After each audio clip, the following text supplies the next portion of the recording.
Hi, my name is Robert Chelle with Chelle Law, and my law firm assists social media influencers with management contract issues. Today, I'm going to talk about what should an agency contract between an agent and an influencer include. So, what needs to be in that contract? Before you establish any kind of working relationship with an agent, a manager, an agency, whoever it is, there needs to be a contract in place that dictates the terms of the relationship. And what should be included in that agreement would be the length of the agreement, how to terminate the agreement, the responsibilities of the agent, the responsibilities of the influencer, what happens if there is a dispute, what are some examples of breach of contract, and then obviously the payment structure between the influencer and the agent. So normally it would be a percentage of whatever the agent brings to the influencer. 20% is kind of an average.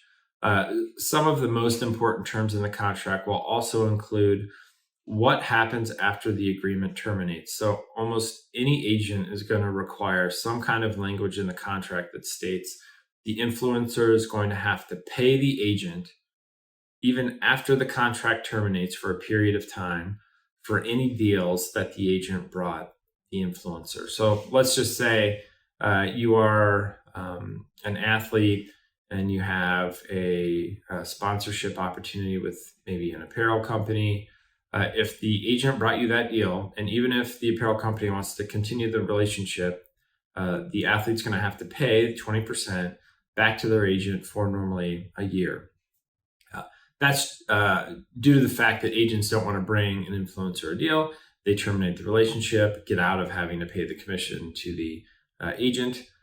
That's obviously, I would consider that reasonable and fair. Now, if the percentage is extended indefinitely, meaning if the agent says, if I brought you this deal, you owe me 20% forever, well, that's absolutely not reasonable. And that's not something I would sign if I were an influencer. There has to be a cutoff date, and you could even tier down the percentage over time as well.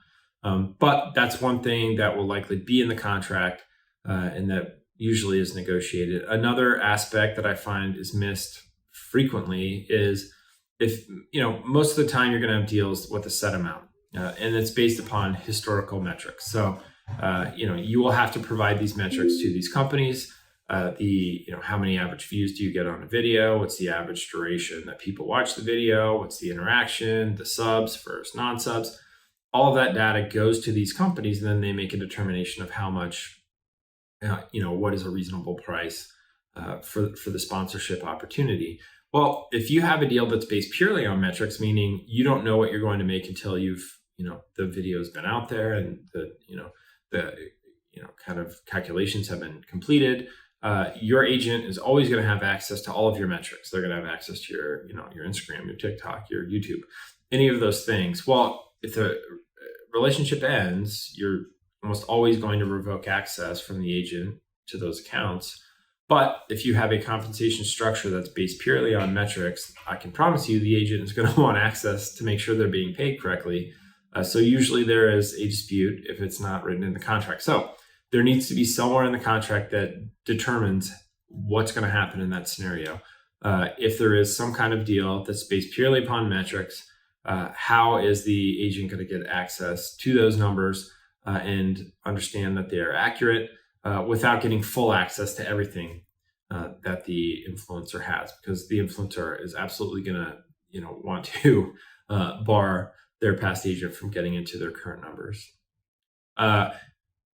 You can always negotiate any term in a contract. There's nothing that's ironclad, especially for an agency contract. The influencer has the leverage in these negotiations. The agent is going to make money off the influencer, and so the influencer can exert some force in getting favorable terms. Now, if this is a good professional agent, there's going to be a limit to how much they're willing to change. They are also very valuable if they do a great job. And so There's always kind of a push and a pull. But don't think that if the agent says this is a take it or leave it deal, you need to leave it. Like there has to be some give and take in any kind of contract negotiation. All right, well, that's what should be included in an agency influencer contract. If you have any questions, if you've been presented an agreement, you want it looked over, please give my law firm a call at the phone number listed below in the description, or you can reach us through our website, chellelaw.com. If you thought this video was helpful, like, subscribe to the channel. We release videos every single day. And once again, my name is Robert Shelley, and I appreciate you watching the video. Thanks.